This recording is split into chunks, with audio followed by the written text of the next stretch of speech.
Hai teman-teman, balik lagi di dongeng sebelum tidur. Dan bagaimana kabar kalian pada hari ini?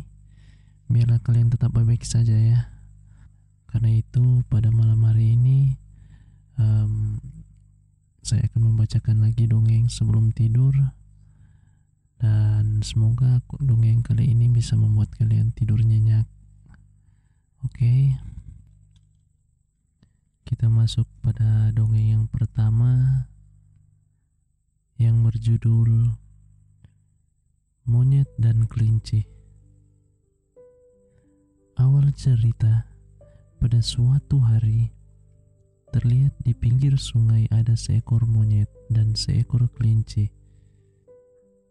Biasanya si kelinci suka mendengar cerita-cerita dari si monyet. Sebenarnya si kelinci suka akan cerita-cerita si monyet.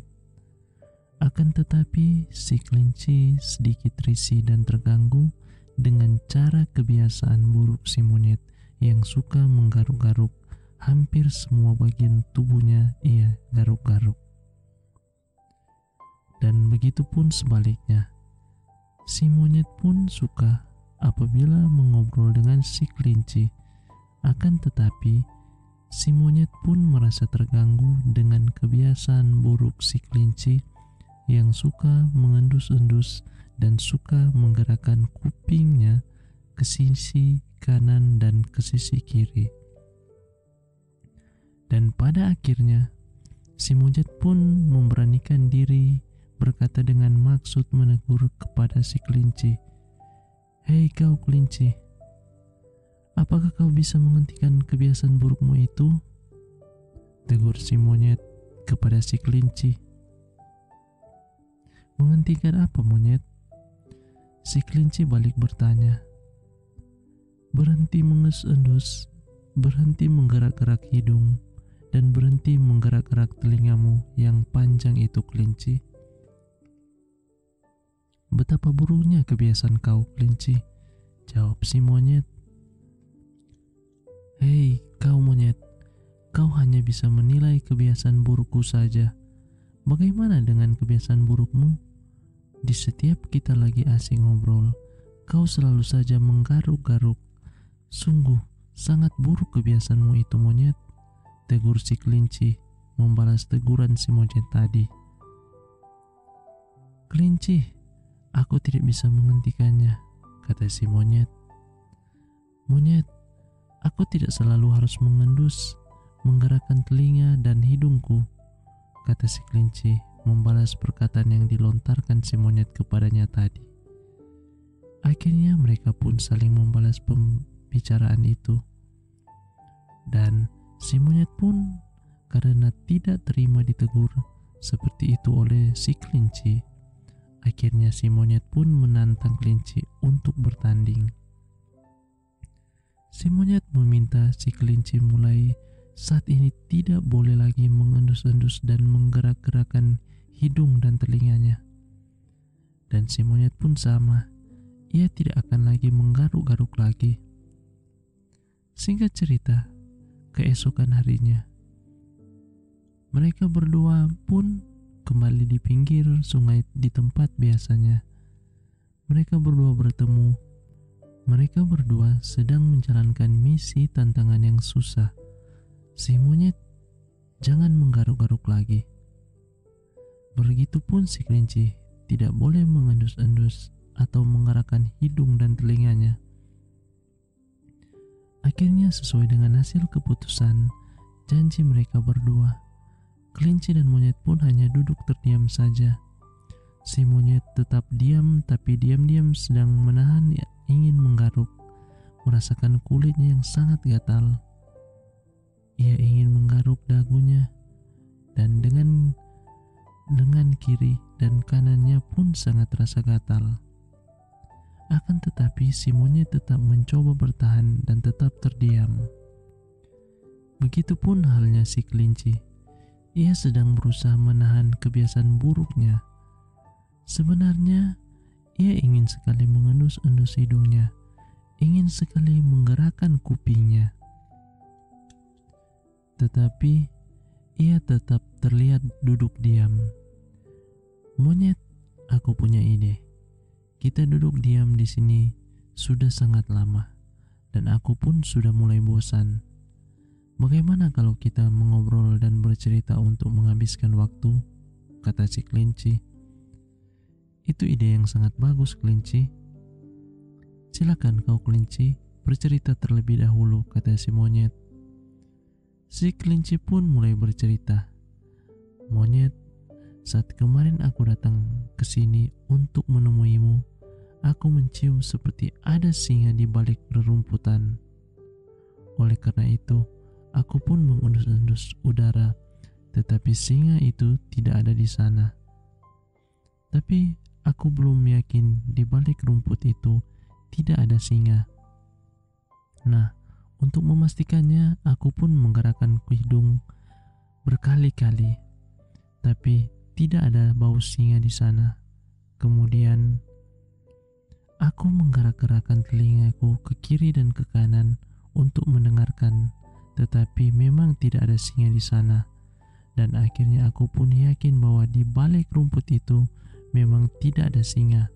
Kemudian aku pun melanjutkan perjalanan ke sini untuk menemuimu, temanku.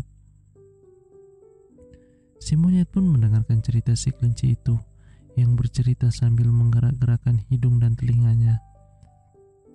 Kemudian si monyet pun mulai bercerita, temanku, kemarin pun sama. Saat aku menemuimu di sini, di tengah jalan, aku berpapasan dengan beberapa anak-anak. Mereka jahil kepadaku. Pertama, salah satu di antara mereka melemparkan kelapa dan mengenai kepalaku tepat di sini. Dan si anak satunya melemparkan patok kelapa dan tepat sekali mengenai daguku di sini, kelinci. Dan dua anak perempuan itu melemparku dengan batok kelapa tepat mengenai tangan kiri dan tangan kananku. Kemudian aku pun lari secepat-cepatnya ke tepi sungai ini untuk menemuimu, sahabatku. Si kelinci pun mendengarkan dan terlihat gerakan si monyet saat bercerita. Dan si kelinci pun tertawa tercekik-cekikan, dan si monyet pun tertawa lebar. Sebenarnya si kelinci tahu apa yang sedang ia lakukan si monyet, dan sebaliknya si monyet pun tahu apa yang dilakukan si kelinci. Ya, monyet. Ceritamu memang sangat bagus, monyet. Tapi kau kalah dalam pertandingan ini, monyet, karena kau menggaruk saat bercerita, kata si kelinci. Iya, kelinci. Ceritamu juga benar-benar bagus, kelinci. Tetapi saat kau bercerita, kau mengendus-endus dan menggerakkan telingamu, balas si monyet. Aku pikir kedua tidak ada yang bisa kehilangan kebiasaan buruk kita ini, karena aku sendiri tidak bisa menghilangkan kebiasaan ini, kata si kelinci sambil mengendus-endus dan menggerak-gerakkan telinganya. Aku pun sama, kelinci. Aku pun tidak bisa menghilangkan kebiasaan buruk ini, kata si monyet sambil menggaruk-garuk kepala, dagu dan menggaruk tangan kanannya. Akhirnya keduanya setuju bahwa kebiasaan buruk mereka susah dihilangkan, dan mereka pun setuju untuk tidak merasa terganggu dengan kebiasaan mereka masing-masing. Dongeng selanjutnya berjudul Cerita Semut, Ulat, dan Kancil. Awal cerita, di pagi hari yang cerah sekali, ada seekor semut sedang berjalan ke sana kemari, sedang mencari makanan. Di perjalanan pencarian makanannya, si semut bertemu dengan seekor ulat yang sedang berjalan lambat. Di perjalanan pencarian makanannya, timbul perasaan si semut ingin mengejek si ulat. Hai ulat, semut menyapa kepada ulat. Hai juga semut, jawab si ulat sambil menoleh dan kepalanya ke arah si semut. Ulat, bolehkah aku bertanya sesuatu? tanya semut. Silakan semut, kau mau tanya apa? Jawab si ulat. Selama aku hidup, aku telah hampir semua hutan ini kujelajahi. Tetapi aku sangat heran jika melihatmu ulat. Binatang-binatang yang pernah kutemui yang berada di dalam hutan ini mempunyai warna-warni yang terlihat sangat menarik dan cantik. Akan tetapi, sepertinya hanya kamu ulat yang terlihat tidak cantik dan menarik, ejek si semut. Si ulat hanya diam saja mendengar kata-kata si semut tadi. Si ulat sama sekali tidak menanggapi perkataan si semut tadi. Si ulat pun melanjutkan langkahnya meninggalkan si semut. Namun sepertinya si semut sengaja sekali ingin mengejek si ulat. Si semut mengejar si ulat dan memberhentikannya. Hei, ulat, kenapa kau tidak menjawab pertanyaanku tadi? Kau hanya pergi begitu saja tanpa kata jawaban sedikit pun, kata si semut. Namun, si ulat kembali tidak menjawab perkataan si semut tadi. Si ulat kembali melangkahkan kakinya. Begitu terus menerus dan sampai akhirnya si kancil melihat kejadian itu dan berkata kepada semut, Hei semut, apa yang kakak kau lakukan? Mengapa kau suka sekali mengejek ulat? Kita kan sama-sama binatang. Tak baiklah jika kita suka mengejek satu sama lain, kata si kancil kepada semut. Aku sama sekali tidak mengejek ulat kecil. Aku memang berkata benar bukan? Jawab si semut. Singkat cerita, beberapa minggu kemudian tampak semut yang sedang asyik berjalan meniti bebatuan di tepi sungai. Karena keasikannya, si semut tidak melihat jalan dan tanpa sadar, si semut menginjak batu yang licin dan terjatuh ke sungai. Tolong, tolong, teriak semut minta pertolongan. Kancil yang mendengar teriakan minta tolong itu pun langsung menghampiri. Si kancil pun sangat terkejut melihat si semut hampir tenggelam di dalam air. Akan tetapi si kancil tidak bisa berbuat apa-apa karena si semut sudah terbawa arus ke tengah sungai. Tolong, tolong. Kancil pun ikut berteriak meminta bantuan kepada binatang lain penghuni hutan. Kau lihat di tengah sungai itu, ada semut yang hanyut dan hampir mati tenggelam, jawab si kancil. Melihat si semut hampir tenggelam, si kupu-kupu pun langsung mencari selembar daun kering dan ia letakkan di permukaan air sungai dekat semut. Si semut pun langsung menaiki daun tersebut dan kupu-kupu menariknya ke pinggiran sungai. Syukurlah kau selamat semut. Kupu-kupu datang tepat waktu untuk menolongmu, ujar kancil. Aku sangat berutang budi kepadamu kupu-kupu. Terima kasih. Kau sudah menolongku tadi, namun aku sama sekali baru melihatmu. Kau benar-benar cantik dengan sayap yang indah itu, ujar semut. Sebenarnya kita sudah pernah bertemu dan saling mengenal. Jika kau masih mengingat semut, aku adalah seekor ulat yang pernah kau ejek. Aku baru saja metamorfosa menjadi seekor kupu-kupu, jawab kupu-kupu sambil tersenyum. Terlihat semut sangat malu setelah mendengar jawaban dari kupu-kupu, dan di dalam hatinya ia berjanji tidak akan pernah mengejek siapapun lagi.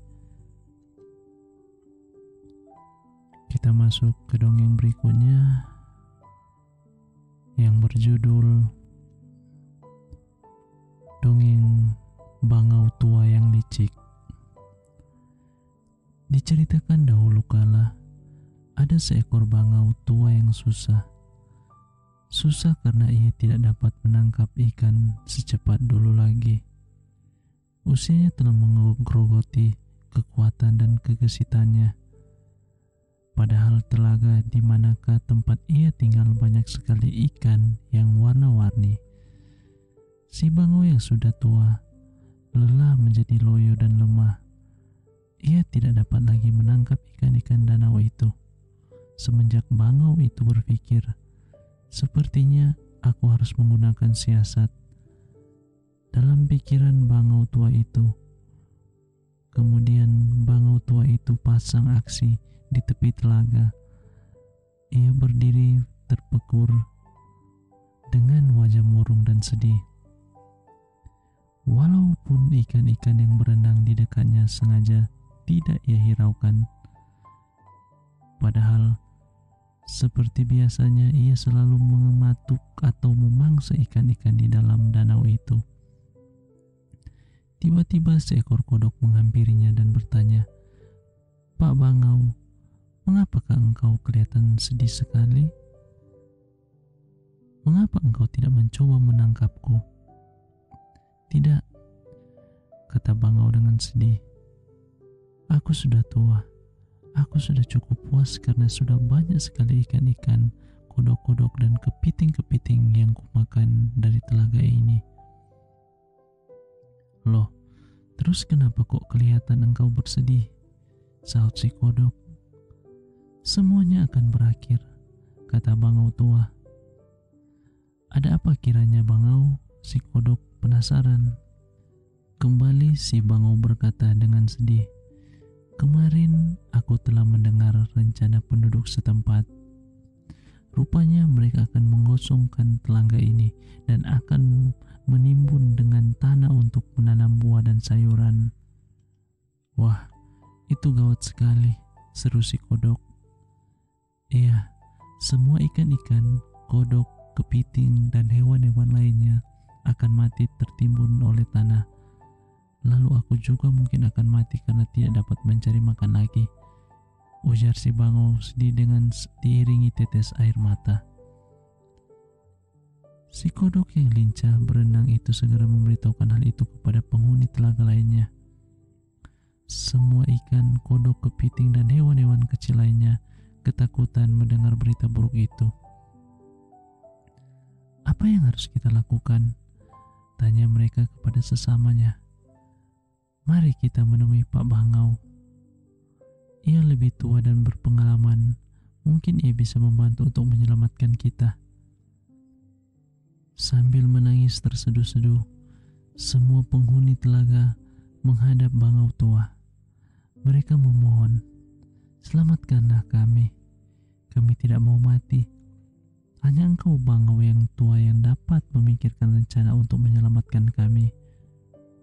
Si burung bangau tua pura-pura berpikir dengan keras dan berkata, "Aku akan mencoba kemampuan terbaik untuk menyelamatkan nyawa kalian.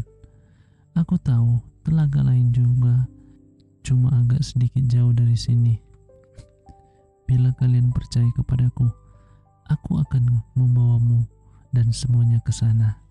Begitu ucap bangau tua kepada para penghuni danau. Akhirnya, semua ikan, kodok, dan kepiting mulai bertengkar. Di antara mereka sendiri, masing-masing ingin paling dulu dibawa ke si bangau. Sebentar semuanya," kata si bangau dengan tegas. "Kita semua harus sabar. Aku sudah tua dan lemah dan serta mudah lelah. Aku akan membawamu seekor-seekor. Pada suatu waktu, aku akan membawa ikan-ikan terlebih dahulu. Sekarang saatnya menjalankan rencana itu," pikir sang bangau. Lalu kemudian ia cepat-cepat mematuk seekor ikan di paruhnya dan tajam itu, lalu bangau tua pun terbang. "Sudah sampaikah kita ke telaga, Tuan Bangau?" tanya si ikan dengan sangat ketakutan setelah beberapa lama dibawa terbang oleh si bangau tua itu. "Ahem," jawab si bangau dengan paruhnya mengatup lebih erat pada ikan. Kemudian si bangau tua hinggap pada tebing kerang dan dengan cepat ia melahap mangsanya. Hari-hari berlalu penuh kegembiraan bagi sang bangau. Manakala ia merasa lapar, ia akan mengambil seekor ikan dan berpura-pura mengangkutnya ke telaga yang baru, menjadikannya santapan lezat. Suatu hari, seekor kepiting datang menuju sang bangau dan bersungut-sungut, "Pak Bangau, ia itu tidak adil. Kau tampak hanya membantu para ikan saja. Setiap hari engkau membawanya meninggalkan telaga ini. Lalu, kapan giliranku?" Si bangau tua pun tersenyum licik pada dirinya. Hahaha, kesempatan baik mendapatkan ekor kepiting untuk makan siang hari ini, pikir si bangau tua di dalam hatinya. "Baiklah kepiting," kata si bangau, "hari giliranmu." Akhirnya si bangau tua itu membawa si kepiting dalam paruhnya dan segera terbang. Mereka terbang agak jauh, tetapi kepiting tidak dapat melihat tanda-tanda adanya telaga yang dijanjikan. Ketika sang bangau mulai menukik menuju tebing karang di bawah, sedikit timbul kecurigaan si kepiting. Ketika mereka semakin dekat pada tebing, sang kepiting terkejut menyaksikan tulang-tulang ikan berserakan di mana-mana. Akhirnya sang kepiting menyadari apa yang sebenarnya ia lakukan oleh si bangau itu. Ternyata ia penipu, pikir si kepiting. "Awas ya, akan kubalas kau bangau tua." Ketika bangau mulai terbang merendah, tiba-tiba si kepiting mencengkeram leher bangau yang panjang dan ramping itu dengan cupitnya yang kuat dan menjepitnya kuat-kuat. "Aduh," sang bangau mengekik, "lepaskanlah aku." Akan tetapi, si kepiting malah justru menguatkan dan mengeraskan jepitannya. Si bangau tua berusaha sekuat tenaga melepaskan diri dari cengkraman kepiting itu. Akan tetapi, ia tidak berhasil. "Mampuslah kau bangau keparat," teriak si kepiting dengan mengarahkan seluruh tenaganya hingga leher bangau putus. Kepalanya menggelinding ke tanah. Si kepiting yang pemberani itu menyeret kepala bangau yang putus ke dalam telaga. Semua penghuni telaga bertanya heran, "Loh, kamu kenapa kok kembali lagi?" "Iya," jawab si kepiting dengan sangat marah. "Pak Bangau rupanya adalah penipu besar. Ia secara licik telah membuat jebakan untuk membunuh semua ikan, kodok, dan kepiting dari telaga ini. Ia telah berbohong tentang membawa kita dengan selamat.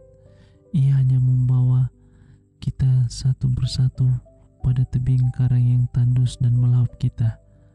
Namun, bagaimanapun juga aku telah mengakhiri rencana jahatnya dengan cara memutuskan lehernya." Seluruh penghuni telaga itu bersorak gembira. Mereka mengolok-olokkan si kepiting sebagai pahlawan yang telah menyelamatkan jiwa mereka.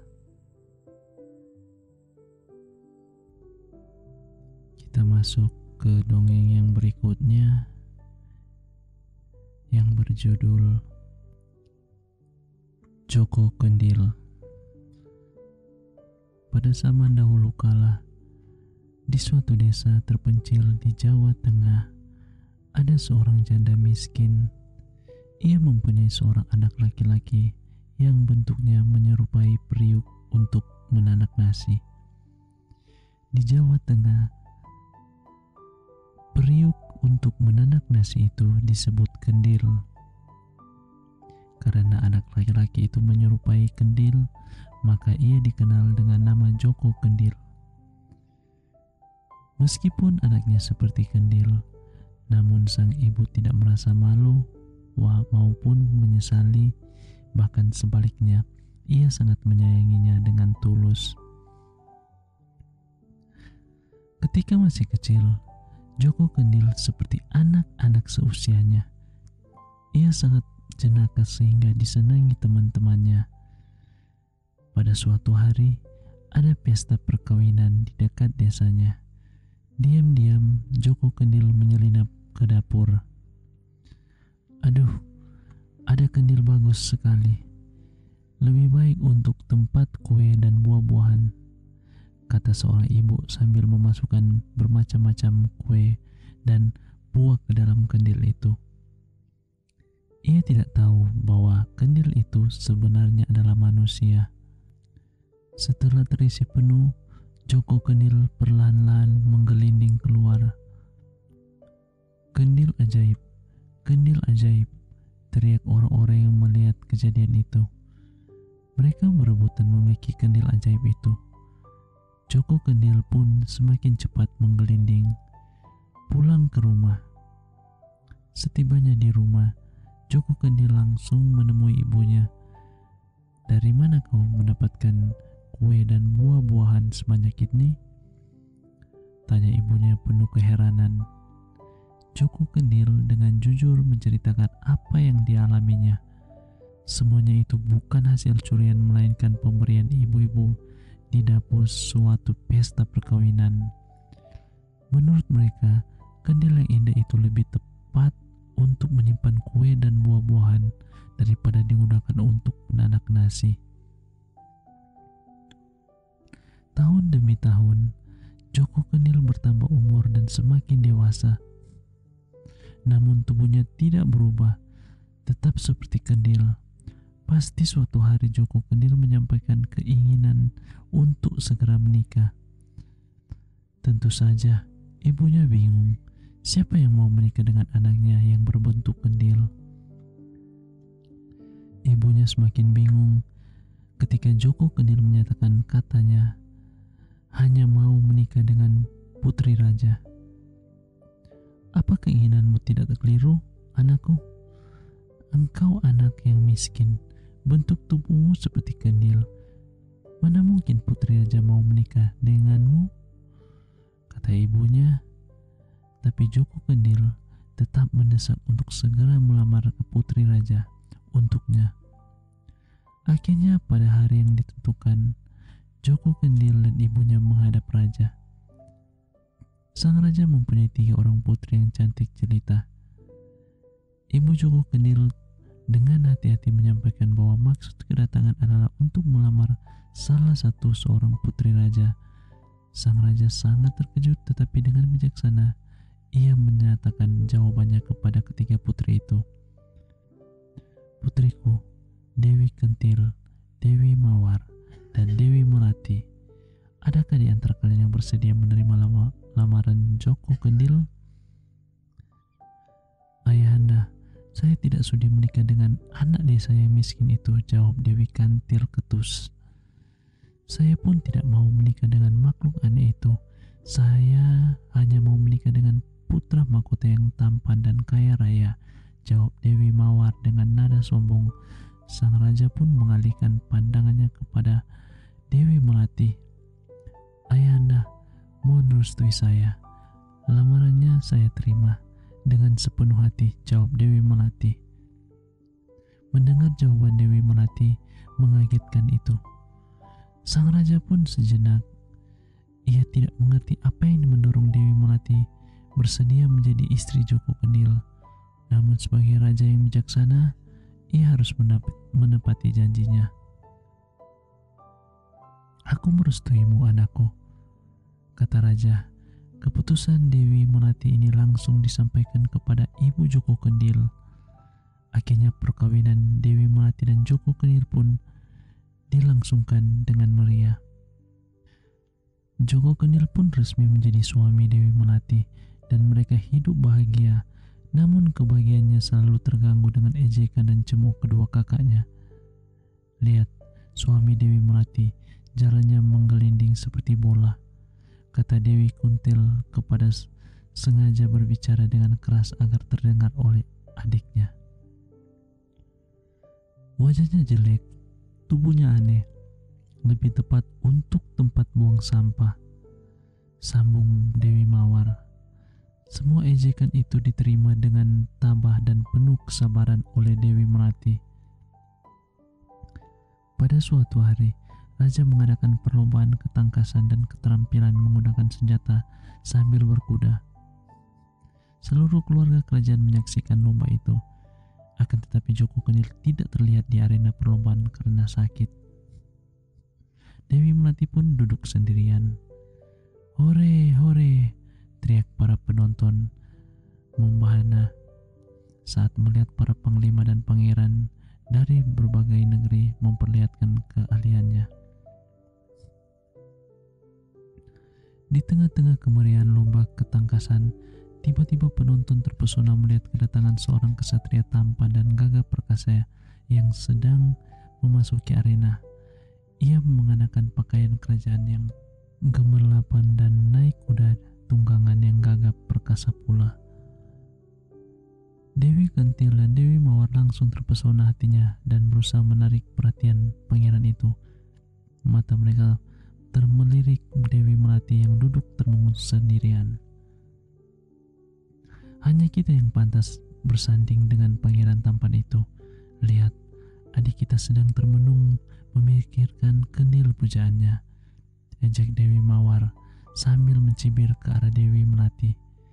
Karena tak tahan menerima ejekan kedua kakaknya, Dewi Melati pun meninggalkan arena perlombaan dan lari kamarnya. Ketika masuk kamar, Dewi Melati tidak melihat suaminya yang terbaring sakit, melainkan hanya melihat sebuah kendil yang kosong.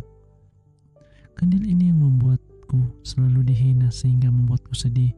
Lebih baik kuhancurkan saja, teriak Dewi Melati sambil mengempaskan kandil itu ke lantai sampai hancur berkeping-keping. Seketika itu juga tiba-tiba di hadapannya muncul seorang kesatria yang sangat tampan dan gagah perkasa, persis pangeran berkuda yang mempesona di arena lomba. "Siapa kamu? Mengapa ada di kamarku?" tanya Dewi Melati terkejut. "Akulah Joko Kendil, suamimu," ucap sang pangeran. Sang pangeran pun menceritakan bahwa tubuhnya yang berbentuk kendil itu adalah kehendak dewata. Tubuhnya akan kembali seperti semula apabila ada seorang putri raja yang tulus bersedia menikah dengannya. Dewi Melati begitu takjub dengan cerita itu dan langsung memeluk suaminya dengan bahagia. Kejadian itu membuat Dewi Kentil dan Dewi Mawar malu sekaligus iri atas keberuntungan adiknya.